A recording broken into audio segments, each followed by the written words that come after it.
And now, America's most exciting radio talk show, The Savage Nation. And here he is, Michael Savage.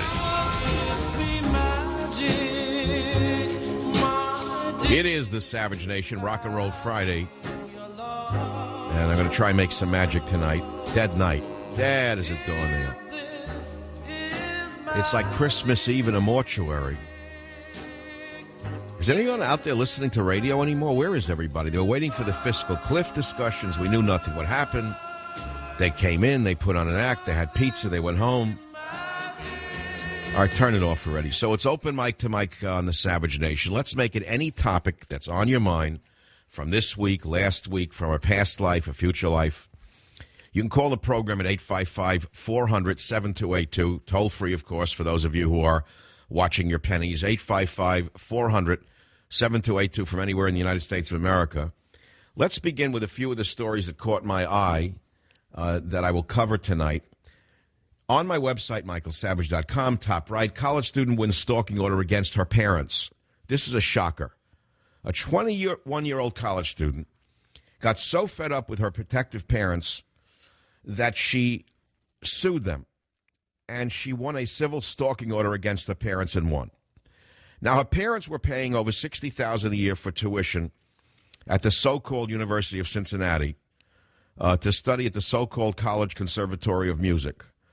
So, in other words, she was learning how to pretend to be something at $60,000 a year. The parents, who lived 600 miles away, were afraid that she was out of control. They said that she was doing drugs, she was promiscuous, and so they installed monitoring software on her phone and computer. She complained to the school dean, whoever that would be. Dean today, you know, the dean is today. A dean is a degenerate that they couldn't get a job in a sex parlor. That's a dean. It's unbelievable what the college has become. I know I'm shocking you with it. You have no idea what cesspools universities have become. They put on clean outfits, but you have no idea what actually is stalking your children in colleges today. Nevertheless, she sues her parents. She wins a restraining order, even though they paid $60,000 a year for her to study how to be a pretender in the acting school, and she wins. And so the college, despite the parents, says, now we're going to pay the tuition because you're not paying it. That's what a wonderful student she is. Now, what kind of child would do this? But the punchline of this story is, which is amazing to me, is that people are blaming the parents for being overprotective. And then the idiot who wrote the article for the newspaper writes this, says, it's a signal to our society that things have gotten out of hand when they're monitoring their 21-year-old daughter's phone. Parents need to step back and let their kids make mistakes and find their own successes. I've heard that liberal crap ever since I've been 15 years old.